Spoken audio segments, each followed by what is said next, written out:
Olá pessoal, muita paz, muita luz a todos.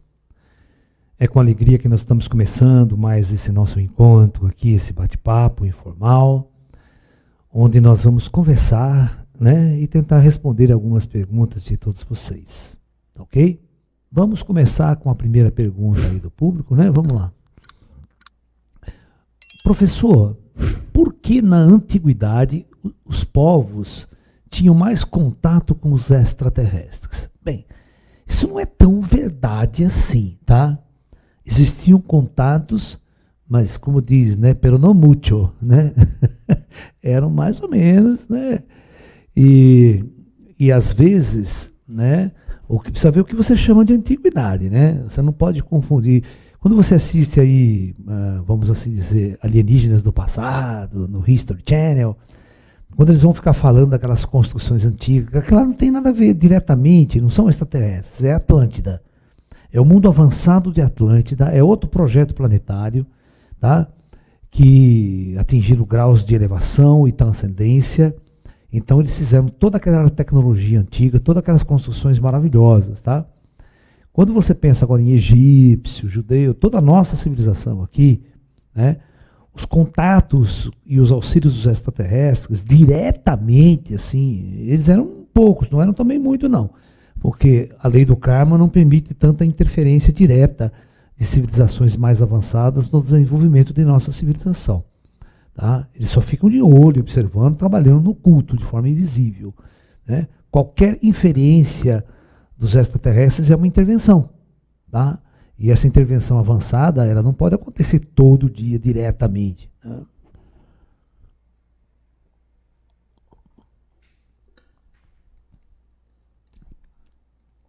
O que aconteceu no mistério das máscaras de chumbo no Rio de Janeiro na década de 60?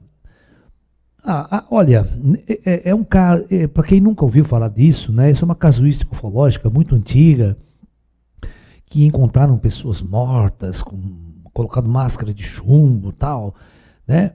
É um mistério que não tem absolutamente nada a ver com extraterrestre. Tá? Não tem absolutamente, ninguém conseguiu provar a ligação entre disco voador, ET, extraterrestre e essas coisas que aconteceram, esses fatos que aconteceram. Tá? Então, até hoje ninguém sabe direito esclarecer o fato dessas questões. Tá? Então, está no ar até hoje. Professor, até onde vai o nosso livre-arbítrio? Podemos fazer o que quiser ou o plano espiritual intervém em algumas situações? Olha, aparentemente, aqui neste mundo, todos nós temos escolhas. A partir de agora eu posso fazer qualquer escolha na minha vida.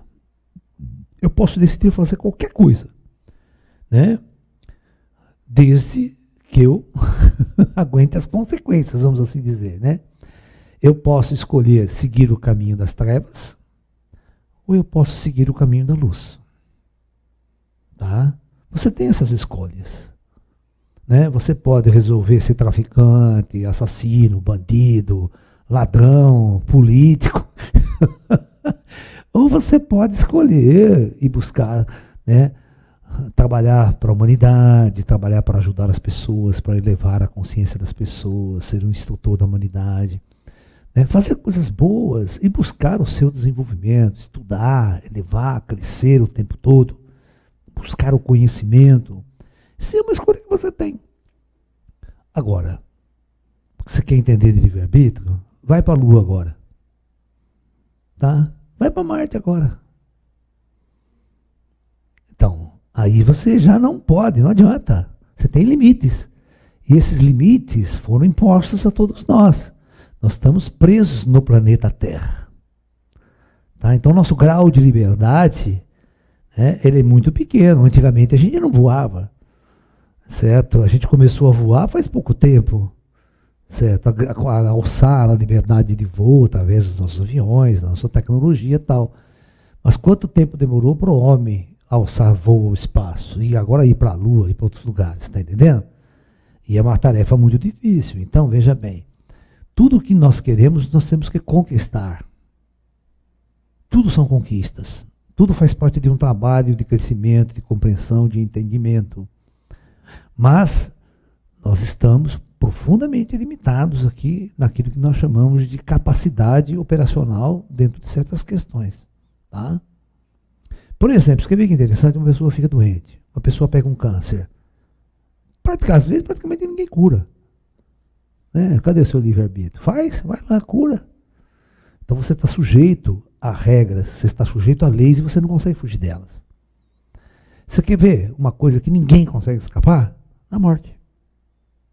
Ninguém consegue superar a morte, no sentido real da coisa. Tá? Por mais rico, bilionário, tal, sacerdote, padre, a morte chega igual para todo mundo.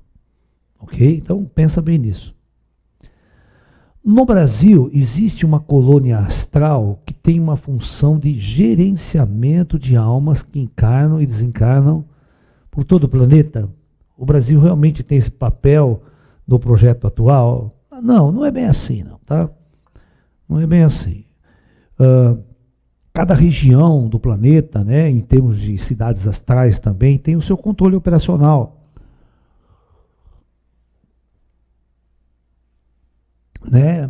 E esse trabalho é todo dividido, tá? Não tem um lugar específico que manda em tudo, né? Assim. Isso vai acontecendo nos comandos superiores, nos planos superiores, né? Não tem nada a ver com o Brasil aí. Inclusive porque o Brasil é um país totalmente novo, né? Certo? Nem existia Brasil há 500 anos atrás, no sentido prático da coisa, né? Só índios mesmo, né?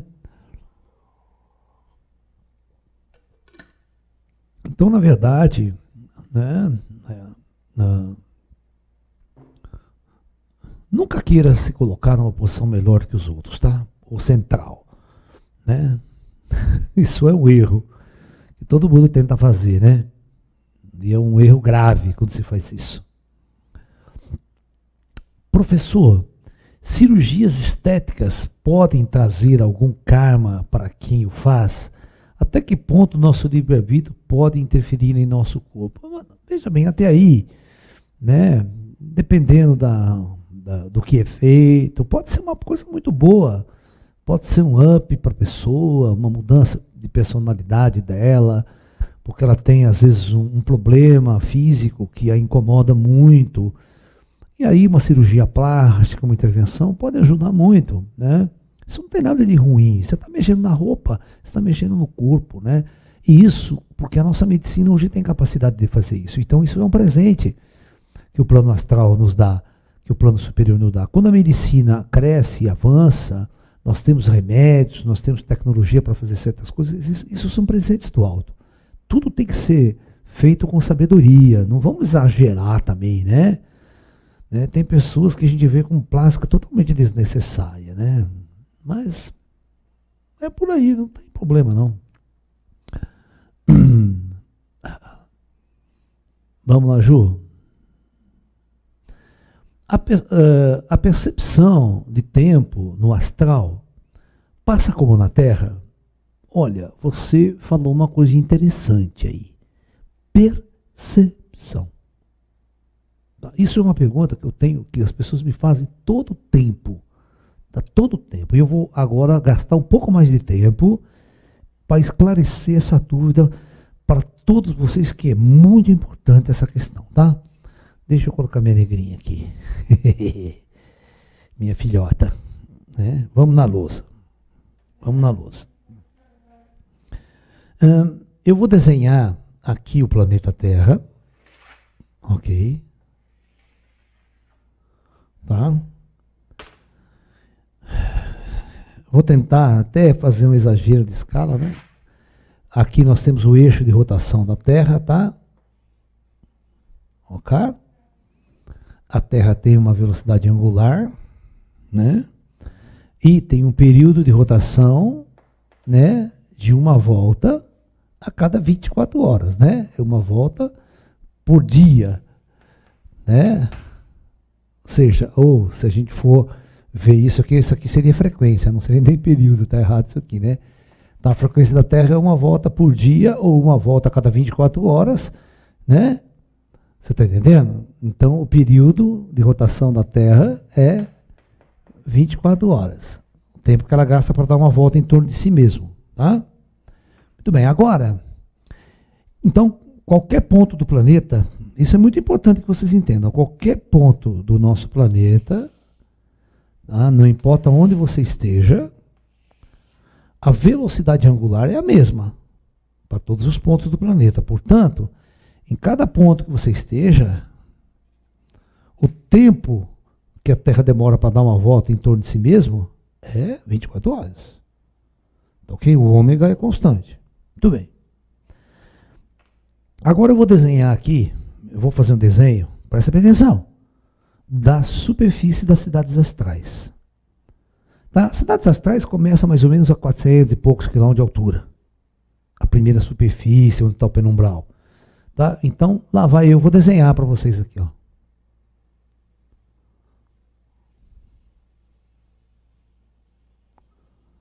Essa cor aqui.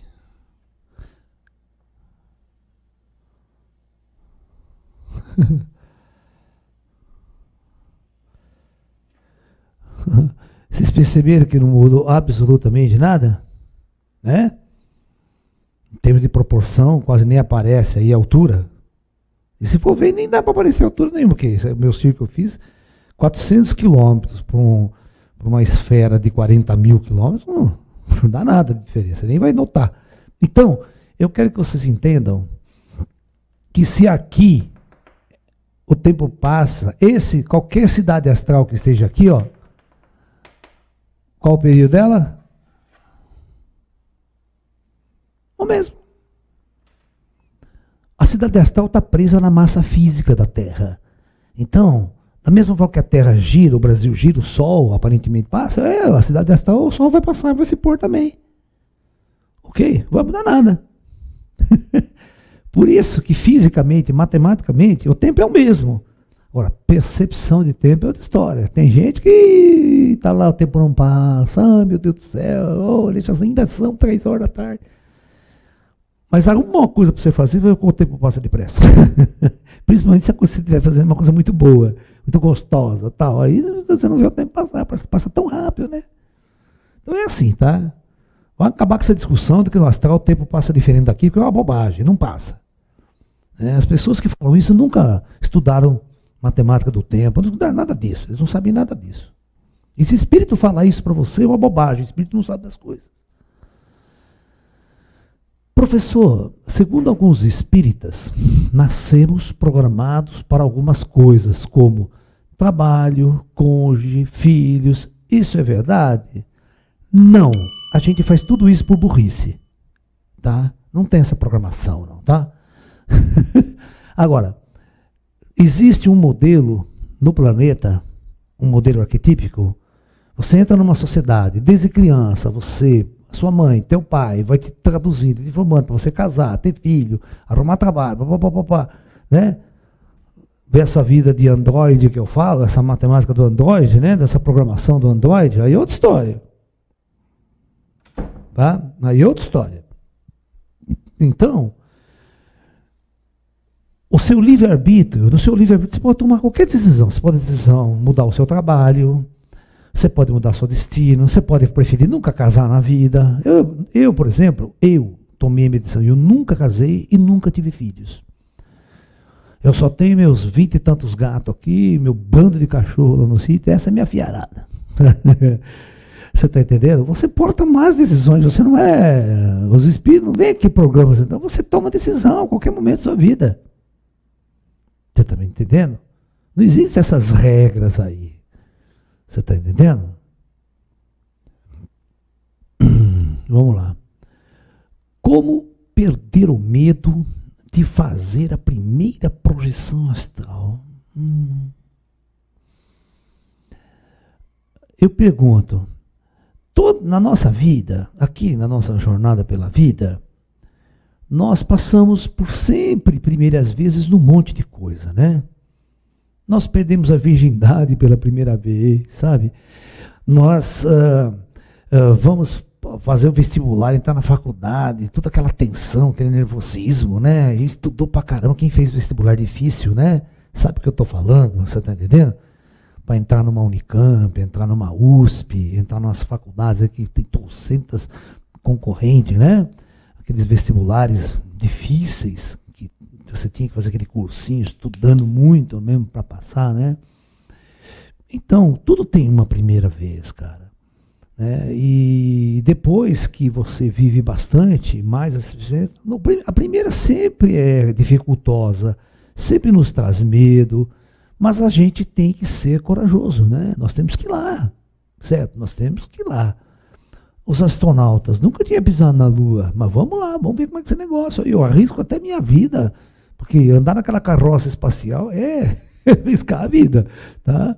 Para pousar na Lua lá, tá entendendo? E eles foram. Eu acho assim que a gente tem que ter uma coisa muito importante, que é o espírito do guerreiro. O espírito do guerreiro nos traz a coragem para enfrentarmos as trevas da ignorância. O medo sempre está conectado com a ignorância. A ignorância leva ao medo. A sabedoria é luz que dissipa as trevas e, portanto, dissipa o medo.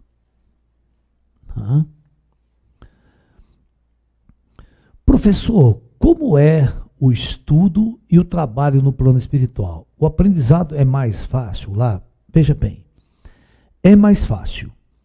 Portanto, aqui na Terra também, se você quiser estudar, se você for buscar, você vai aprender. Mas tem aquele cara que está lá na Cracolândia, não quer saber de porra nenhuma, só quer saber de usar droga, não quer nem trabalhar, o cara quer. Então não tem nem busca de conhecimento, não tem nada, sabe? Você está entendendo? Então, tudo é um esforço, tudo é um trabalho de dedicação, de disciplina, né? Eu aprendi tudo isso treinando as artes marciais chinesas, né? Eu aprendi treinando o Kung Fu, treinando o Tai Chi Chuan, toda a disciplina.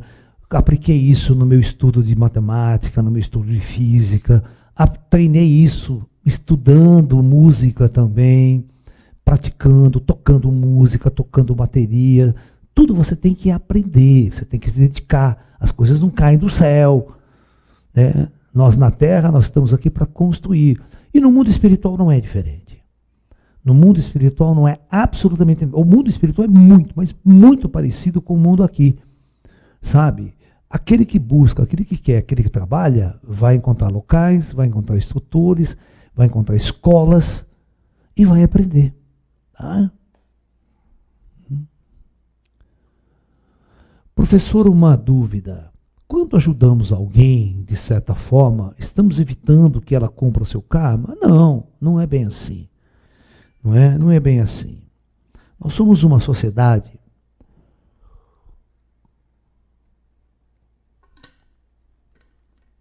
onde nós devemos nos auxiliar mutuamente. Isso deveria ser uma regra geral. Tá? Tem pessoas que passam por grandes dificuldades e às vezes ele não tem uma capacidade sozinho de sair daquela condição. Tá? Porque às vezes ele não tem nem inteligência suficientemente para isso, não tem o treino para isso. Tá? Então, nós devemos auxiliar essas pessoas, nós devemos trabalhar com ela. E tem um jeito de fazer isso. Tá? Aquele velho provérbio, né, de Jesus. Ao invés de você dar um peixe à pessoa que está com fome, por que você não ensina ela a pescar? Né? Você está me entendendo? Por exemplo, tem pessoas que toda semana, impreterivelmente, vem aqui tomar passe, né? Porque meu irmão trabalha em centro espírita e ele dá passe nas pessoas. Né? Eu pergunto, pô, faça alguma coisa. Se você fizer yoga, fizer tai chi, você não precisa nunca mais ir em centro espírita tomar passe. Você está entendendo o que eu estou falando? O tai chi já é uma autolimpeza espiritual, o yoga também.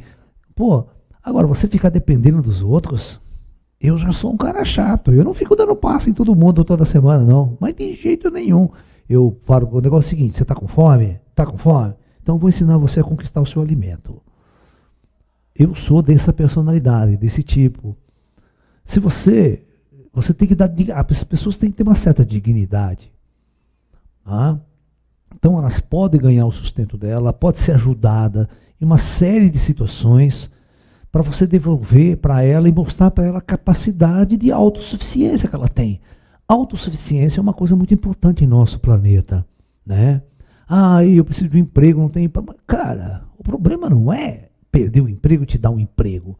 Por que você não cria o seu próprio emprego? Por que você não cria a sua própria forma de ganhar o seu sustento? Tem gente que vai vender água na rua, vai vender não sei o quê. Cara, ele não precisa pedir. Você está entendendo? Ao invés de ele chegar no sinaleiro, né? O cara chegar no sinaleiro, ô, cara, dá um dinheirinho, tô com fome e tal, pá. Fica o dia inteiro. Dia seguinte é a mesma coisa. Dia seguinte, o cara não sai desse buraco. Seria muito mais inteligente, muito mais digno se esse cara pegasse o dinheirinho dele, né? Que geralmente ele vai comprar droga, né? Pegasse esse dinheirinho dele, tá? Vai lá no mercado, vai lá no atacadão, compra uma caixa de água, compra isopor, bota gelo, vai vender água gelada no sinaleiro. Vai vender, sabe? Eu sei que não é legal, eu sei que não é, mas pelo menos, cara, é um trabalho, certo, digno. O cara não está pedindo nada, ele está, sabe, querendo depois, se ele vê que está dando mais, aí já monta uma lanchonetinha pequenininha, agora eu vou vender outras coisas, tal. Ou seja, ele tem que ter criatividade, nós temos que ensinar isso para ele, nós precisamos tirar esses caras da rua e dar curso para ele. Não é ficar sustentando ele todo dia que eu passo lá, tem que dar moeda, tem que dar dinheiro, todo dia que eu passo ele não sai de lá, não vai sair de lá, né? Porque você quer ver? Deixa eu fazer uma conta. Né? O cara fica num sinaleiro, presta bem atenção, escuta o que eu estou falando. O cara fica num sinaleiro o dia inteiro pedindo esmola, né? Esse é um sinaleiro bom, se ele ganhar se ele faturar 50 conto por dia. Vamos supor que ele fature 50 aqui, não é difícil ganhar 50 reais pedindo esmola na rua, não. Tá? Você está entendendo? Tudo bem, 50 reais por dia. Vamos supor que ele, né, trabalhe todos os dias, o que ele não vai fazer. Sábado e domingo ele tem que descansar também. Vai dar uns 25 dias por mês aí, né? Mas se fosse 30 dias, né? Você está entendendo? Se fosse 30 dias, 3 vezes 5, 15, o cara ganha R$1.500. Pô, o salário mínimo é 1.080, você trabalha pra caralho numa empresa para ganhar R$1.080. Então é mais fácil pedir esmola. Entendeu? Então tem certas coisas que a gente botar na ponta do lápis, fala, puta que pariu, não, eu vou pedir esmola.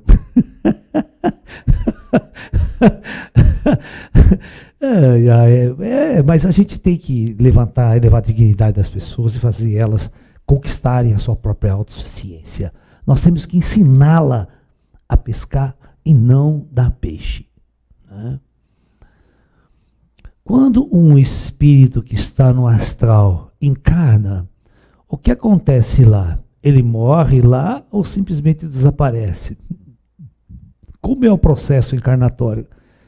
Bom, é muito simples. Você tem que entender que é muito simples. É como se você simplesmente mudasse de cidade. Né? Você está morando em São Paulo, agora vai mudar lá para Minas Gerais, para o interior, para São Tomé. É isso que acontece. O cara estava morando na cidade astral lá, né, tal. De repente ele muda, né, encarna, os amigos dele sabem que ele está encarnado aqui. Vem até visitar você aqui e falar, o nosso amigo o corno lá encarnou. Né? E os caras vêm visitar você aqui. Quem não morreu, quem está lá, né? Quem quer que ele encarnou, né? Mas não tem nada de diferente. O cara não morreu lá. O cara não morre, ninguém morre. As pessoas só saem de uma condição, vem aqui, veste uma roupa para viver uma experiência aqui. Ele só muda de lugar. Professor, se Nibiru não existe, o que o senhor acha que está interferindo na órbita de Plutão? Cara, isso aí não esquenta a cabeça com essas porcarias não, sabe? Plutão está lá na puta que paroves, como diz os russos, né? 6 bilhões de quilômetros de nós, né?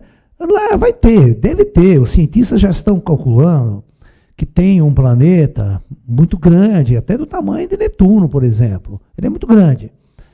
Mas está, prestem atenção, a 15 a 18 bilhões de quilômetros do Sol. Plutão está a 6 bilhões. Tá? Então, pode esquecer, essa merda nunca vai fazer influência aqui. Você está entendendo? E ele tem uma órbita, né? Fica em torno do Sol também. Como você tem que entender que material do sistema solar se estende a praticamente 30 bilhões de anos-luz em torno do Sol, tem material, tem coisa. Tá? O cinturão de Kuiper lá, que é onde os asteroides, os meteoros, cometas, tudo começam a descer, é muito detrito, é muito matéria, e deve existir planetas lá também que não foram descobertos ainda. Tá? Com certeza, e coisa grande. Né? Coisa grande. Mas são planetas que não oferecem nenhum perigo, nenhum risco para nós. Tá? Eles estão lá há milhões de anos. Tá? Estão lá desde que o sistema solar se formou. Tá? Essa é a verdade. Então eles estão lá, nunca foram detectados, os astrólogos nem sabem que eles existem, nem influência astrológica ele tem, porque os astrólogos não descobriram ele, então não entra no mapa. Por isso que eu estou falando uma coisa interessante para vocês, porque os astrólogos, né, a astrologia conhecia apenas até Saturno, ok? Até Saturno. Todos os mapas antigos eram feitos até Saturno. Né? Recentemente, quando nós descobrimos Urano, Netuno e Plutão, Plutão foi descoberto na década de 60. Né? Então os astrólogos novos, você vê que enfiar Plutão agora, né? Na interpretação astrológica das coisas. Mas não é coisa antiga, né?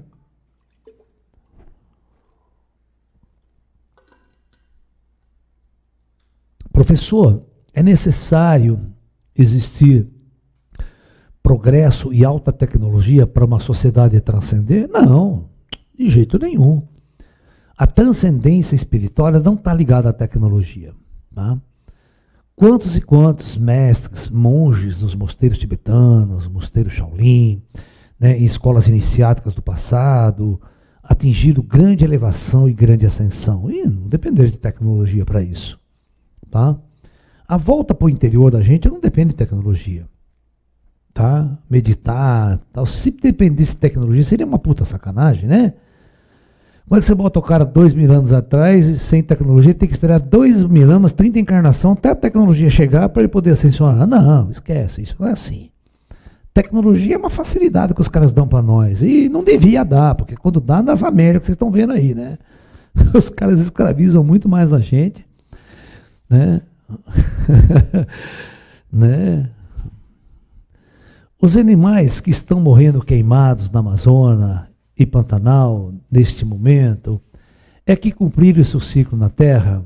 O projeto deles está no fim também? Não, o projeto deles não está no fim. Veja bem, a gente, desde que esse planeta é planeta, há bilhões de anos atrás, ele está em constante mudança e constante transformação. Tá? Vamos imaginar, há 1 milhão de anos atrás, quando não existia nenhum ser humano aqui. Tá? Sempre existia mortandade em massa dos animais aqui. Caía um asteroide, morria torcendo. Pegava fogo nas florestas, quem ia apagar? Fogo você pega, dá um raio, qualquer coisa, incendeia. Então, esse tipo de mortandade, esse tipo de situação acontece desde que o planeta é planeta. Você está me entendendo? Né? Nós, seres humanos, né? A gente se matava em tantas guerras, né? Aquelas guerras da Idade Média lá, da Idade Antiga, arrebentava tudo, Roma matava todo mundo, né? Você vê como é que é. Nós somos animais também, à mercê de um estado natural das coisas, né? E tem muita coisa. Às vezes lá no Pantanal, por exemplo, todo mundo está vendo que aquilo lá está seco pra caramba, né? Às vezes não é o ser humano que taca fogo, às vezes é. Certo, mas às vezes se você largar a natureza, pega fogo também. Se você jogar uma latinha de cerveja, pega fogo. Se você jogar uma garrafa de vidro, pega fogo, porque o sol incide. Né? Você está entendendo? Eu vou mostrar para vocês como é que uma latinha de cerveja incendeia a floresta. E esses cornos jogam a latinha de cerveja que tomou no mato. Toda lata de cerveja, ela tem o fundo dela assim, ó. Presta atenção, ó. O fundo dela é assim, ó. Tá? É côncavo. Tá? É um espelho isso aqui, ó. Côncavo, ó. Fundo. Então, quando você joga a latinha de cerveja, né, no chão, o sol bate aqui e ele vai incidir. Aqui pega fogo. Ok? Então, tome cuidado com isso. Tá entendendo? Tome cuidado com isso. Tá? Quando você estiver na floresta e você não tiver como acender fogo, não precisa ficar com aquele pauzinho, não. É coisa de 10 mil anos atrás. Coisa de gente idiota. Tá pedra, isso não tem pedra. Não tem pedra. Tá? Mas você tem um saquinho plástico transparente. Tá? Todo mundo tem um saquinho plástico que pegou no supermercado. Então você pega um saquinho plástico, tá? Enche de água, né? Água, tá? Tudo bem. Você pega ele assim, pega no sol, vai focando. A água, quando passa através da água, cria uma lente convergente. Se o tomate é bem sequinho, pega fogo rapidinho. Tem muita coisa engraçada, legal, assim, que é pra gente aprender, para sobrevivência na selva, para sobreviver. Por isso se pega fogo muito fácil no mato. Se você jogar uma garrafa, ó, se você jogar uma garrafa branca, né? Joga uma garrafa branca, tá? Tá lá, garrafa, né? Tá na garrafinha deitadinha, né? Aqui. O fato dela ter curvado assim, quando o sol bate nela, ela tem uma curvatura. Aqui embaixo, os raios do sol vão convergir num ponto, vai esquentar muito e vai pegar fogo. Começa a pegar fogo também, naturalmente. Certo? Você quer ver uma coisa que às vezes pega fogo e as pessoas não têm noção? Quando começa a ficar muito seco o ar, muito seco, a umidade cai bastante, todos os objetos ficam altamente carregados com eletricidade estática. Sabe, eletricidade estática. E dá aquelas faíscas e pega fogo do nada quase. Dependendo das condições. Aí é duro apagar. Aí vem vento, o mato está seco, você vê, nem bombeiro consegue apagar. Aí você fala, mas os brasileiros, o governo, Estados Unidos está lá queimando. Vê se os Estados Unidos conseguem apagar o fogo. Né? Você já viu quantas pessoas nos Estados Unidos foram evacuadas? Lá na Califórnia? Lá em outros estados também? Não se apaga. Fogo é uma desgraça. Tem ventania, o mato está seco. Aí os animais dançam, né, filho? O que eu vou fazer? Os animais estão no meio da floresta ali. É difícil, eles são selvagens, você não consegue tirá-los a tempo. Então, infelizmente, nós podemos chamar isso de parte do processo kármico, né? Da própria ordem da natureza. Com ou sem os seres humanos, sempre existem incêndios aqui. Tá? Quando o vulcão entra em erupção, puta que pariu. Quando o vulcão entra em erupção, ele mata tudo que está em volta. Sabe o que é tudo? Gente, animal, cachorro, pássaro. Isso o tempo todo acontece. Né? Entendeu? A alma já tem a essência densa ou se torna maldosa por causa da experiência na matéria? Então, cara, essa é uma pergunta interessante. Será que a alma já é ruim por natureza? Né? É claro que não. Não. O mal não existe no universo por questão natural. Tá? O mal é uma condição imposta quando um ser desce num planeta primitivo, ele se esquece de tudo, usa um corpo, e ele vai viver sob certas regras e certas leis. Por exemplo, ele vai viver com a lei do sexo, ele vai ser impulsionado pelo sexo, ele tem o ego dele, ele vai construir o ego, o poder, a fama, o sucesso, tudo isso aí vai fazer ele fazer uma disputa, vai fazer ele entrar numa guerra, numa competição, né? E isso leva o indivíduo a competir, e competir no sentido de matar, destruir, torturar, aquilo que eles chamam de inimigo. Tá? Então, tudo isso é uma construção. Tudo isso é uma construção. Eu acho interessante que se vocês assistiram até o fim a saga de Star Wars,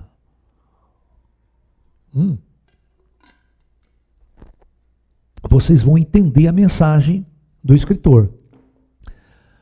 O último filme da série, o Ben-Wan Kenobi morre, o Yoda morre e o Darth Vader morre.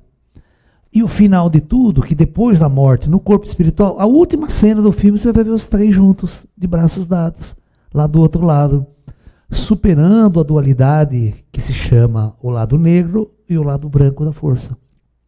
Que isso era uma condição existente no ego humano, né? A partir do momento que eles entenderam que todas as guerras e toda a busca pelo poder que eles tinham aqui não tinham sentido, que eles existiam após a morte, após o plano espiritual, né? O que importa as conquistas humanas na matéria? Se ela é transitória e você morre? Que tipo de conquista você realmente quer ter aqui quando você está usando um corpo material? Né?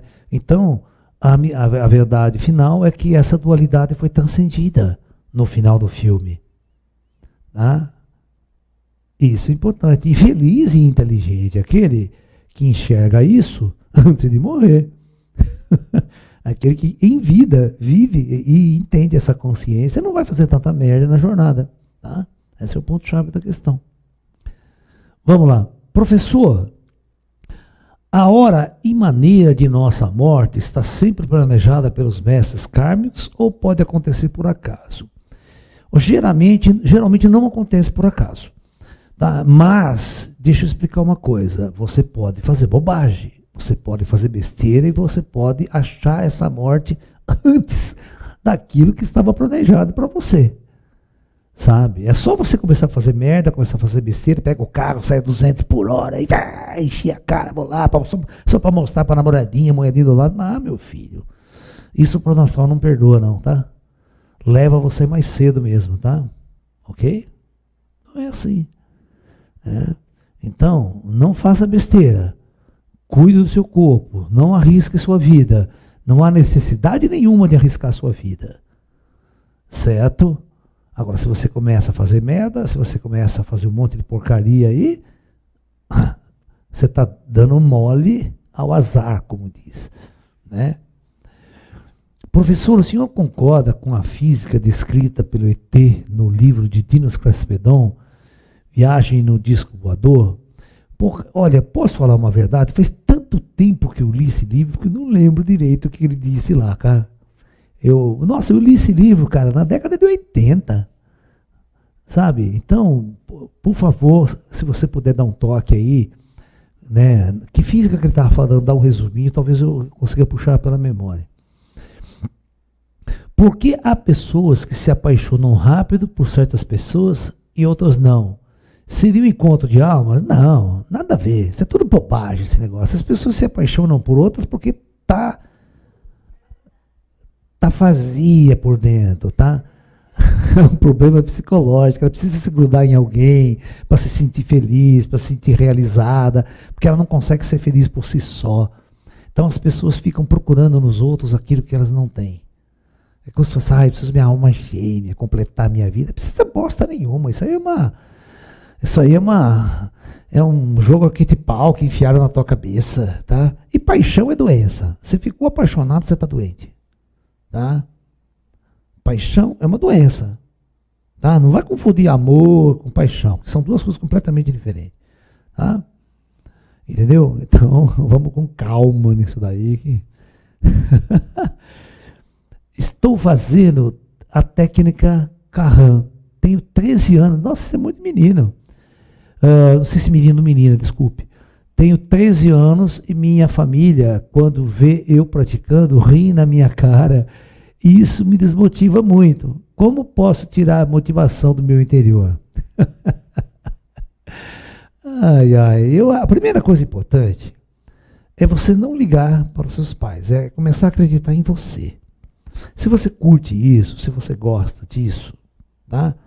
Vai com calma, vai devagar, você é jovem ainda, tem muito tempo para você aprender, crescer e se desenvolver, né?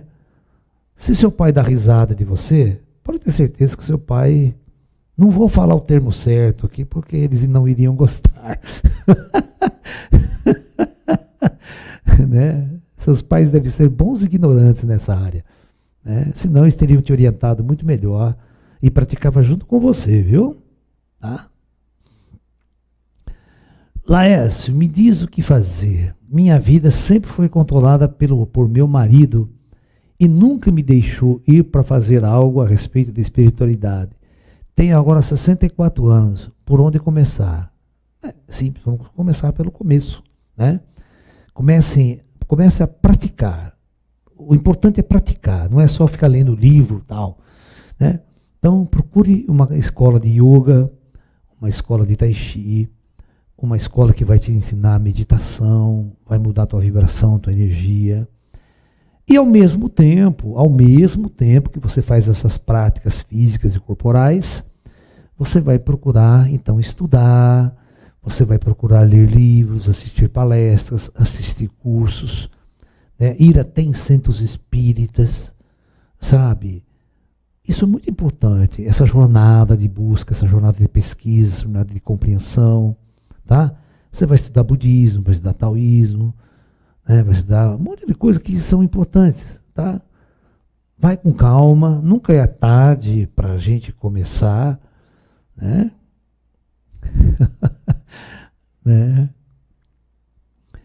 Professor, uma vez o senhor comentou que para o astral, matar qualquer animal tem o mesmo peso se fosse um ser humano.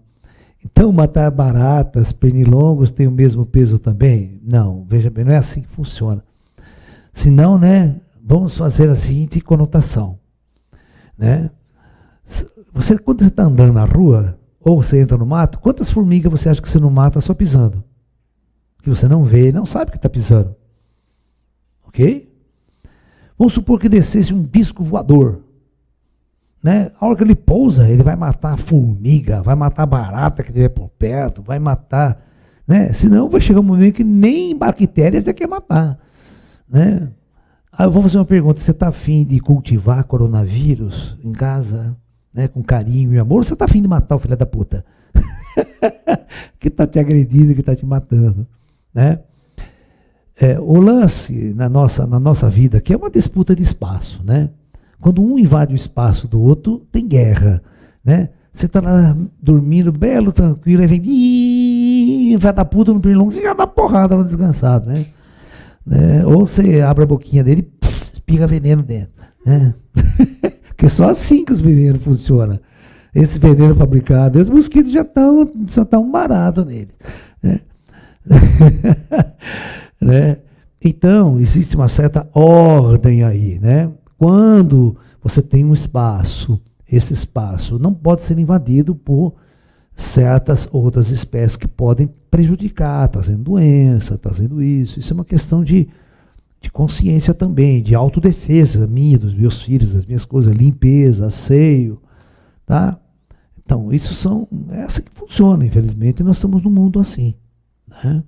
Não dá para ficar cultivando, né, mosquitinho, bichinho de morga, não tem sentido isso. Professor, como o universo é gigantesco, qual a probabilidade de duas galáxias se colidirem? Isso é possível? É possível, né? E tem um monte de galáxias se colidindo por aí. Mas não acontece porra nenhuma quando acontece, sabia? Quando de colidir galáxia, você nem vai saber. A nossa galáxia ela está em caminho de colisão com Andrômeda. Daqui a uns bilhões de anos no futuro, nós vamos dar um choque de galáxia. Né? Não vai acontecer absolutamente nada.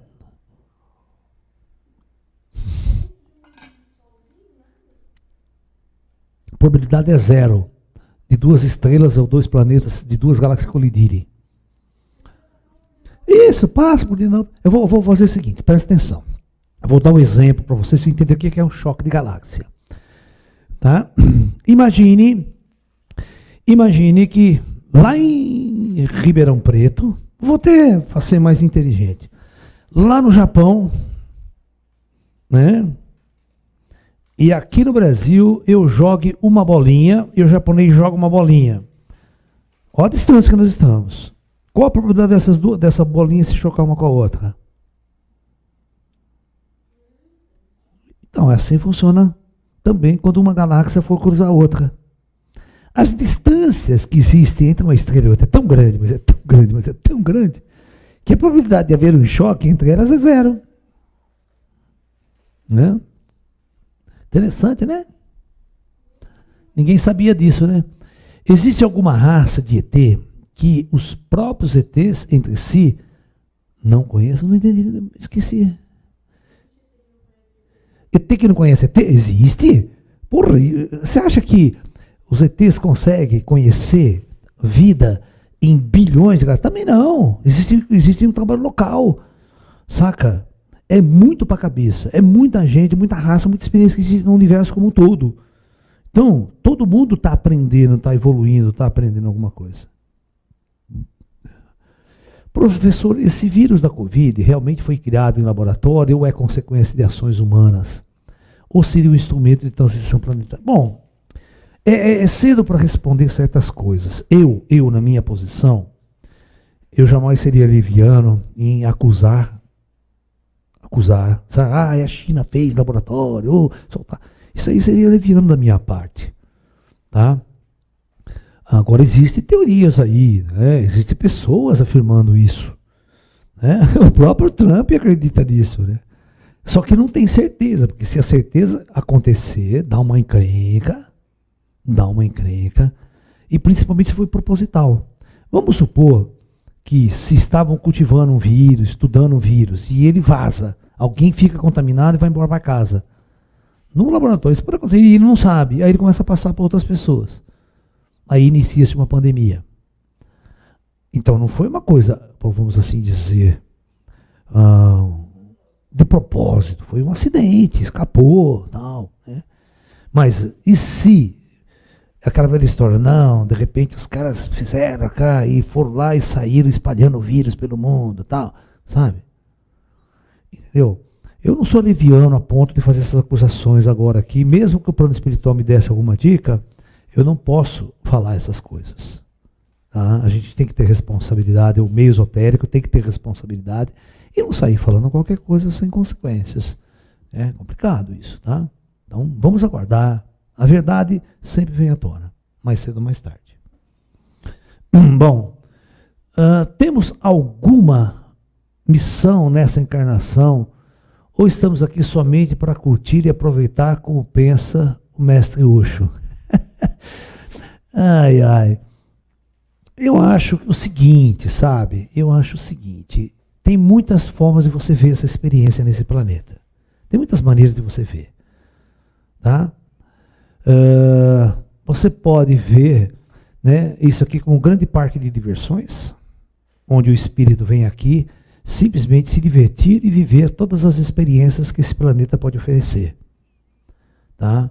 Mas seria leviano da minha parte, né, acreditar. O Osho não fala isso, tá? Eu já vou ser sincero, eu conheço muito bem o pensamento do Osho, eu estudei muito, né? Tem muitos amigos, inclusive, que viveram no ashram do Osho por mais de 20 anos. Tá? O Osho tinha uma visão, o seguinte, né? A primeira coisa que nós tínhamos que fazer é libertar dessa escravidão social, desse modelo que foi introduzido aí, tá? Ele queria um novo homem para uma nova era. Um homem que estivesse focado em si e não no trabalho. Certo? Libertar-se desse mecanismo, né, de escravidão que existe aí.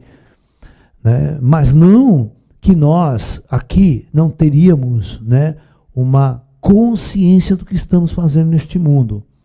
Você está me entendendo? O próprio Osho foi um grande instrutor. O próprio Osho se preocupou demais com a vida das outras pessoas na busca de libertá-las. Né? Então eu pergunto para você, tinha ou não tinha o Osho uma missão? Né? Você está entendendo? Ele mesmo foi um grande instrutor da humanidade. Você está entendendo? Então, né, na visão, a gente tem que entender como você pode fazer isso, como você pode ter essa visão das coisas. Bom, o encosto pode ficar por quanto tempo em uma pessoa? Depende do quanto ele gostar de você. Né? Depende do quanto você permitir que ele fique ao seu lado também, né?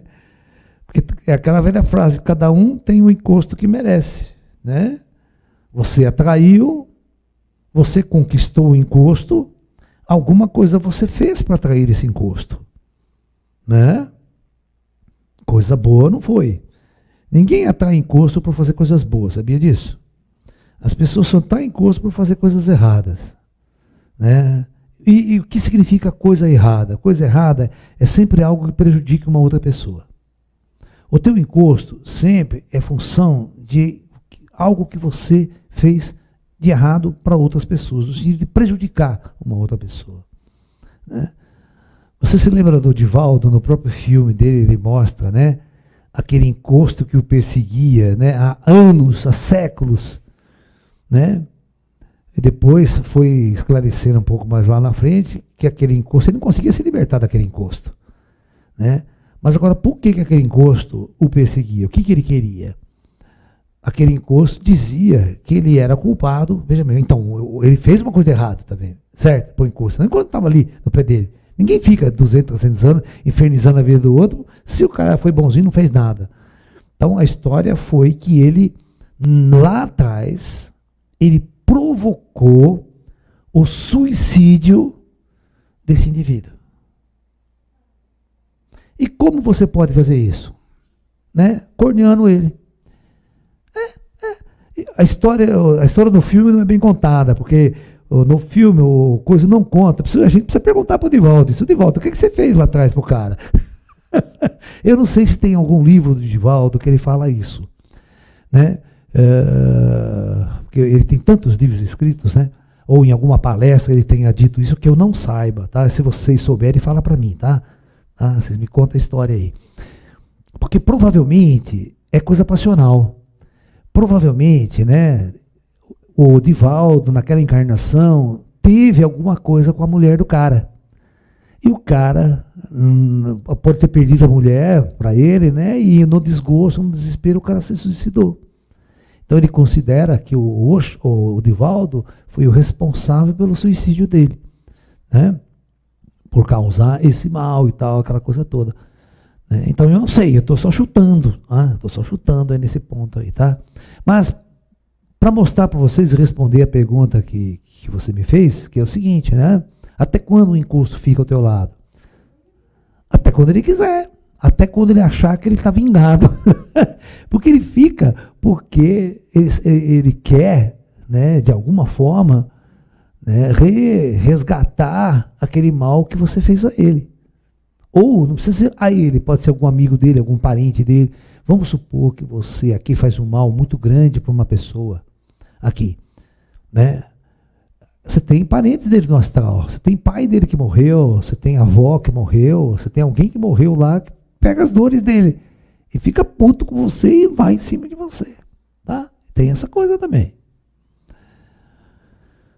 Nossos parentes costumam reencarnar antes de nós desencarnarmos? Quanto tempo isso demora? Vi que você deu um exemplo da sua mãe que tinha outros parentes no plano astral. Ou seja, deve demorar muito? Então, eu acho que a média, uma pessoa pode reencarnar, né, depois de 50 anos. Tá? Nós estamos discutindo isso tudo numa palestra de hoje à noite que nós vamos ter, né? A reencarnação em massa na Terra, por exemplo. Se vocês não sabem, 87% da população planetária de hoje, na Terra, é a primeira encarnação nesse planeta. A primeira. Você está entendendo? Então não dá para fazer... Você vê que coisa maluca isso. Ninguém nunca pensou nisso, ninguém nunca discutiu isso. Né? Nos últimos 100 anos, né, as pessoas não conseguem dar 2 encarnações em 100 anos. Então, todo o excedente de alma que chegou nos últimos 100 anos está na primeira encarnação. Só pode vir reencarnando lá de trás quem estava antes de 1900.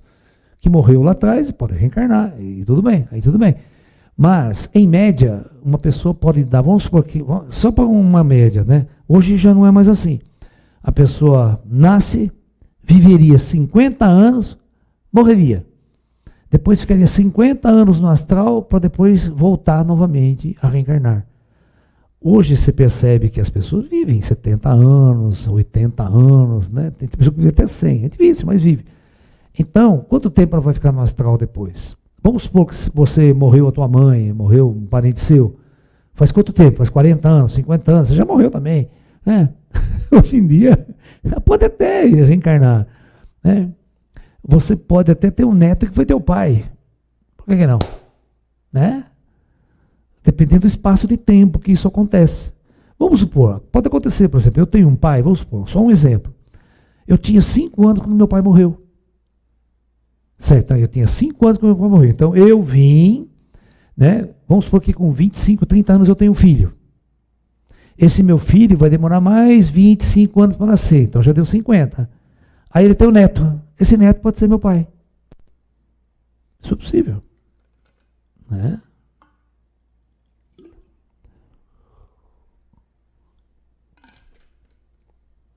Pessoal, vamos lá para a última pergunta do nosso trabalho de hoje, que já está encerrando o nosso tempo. Professor, o que fez o senhor seguir a linha oriental e não a ocidental. Na verdade, eu sou um cientista, eu sigo as duas.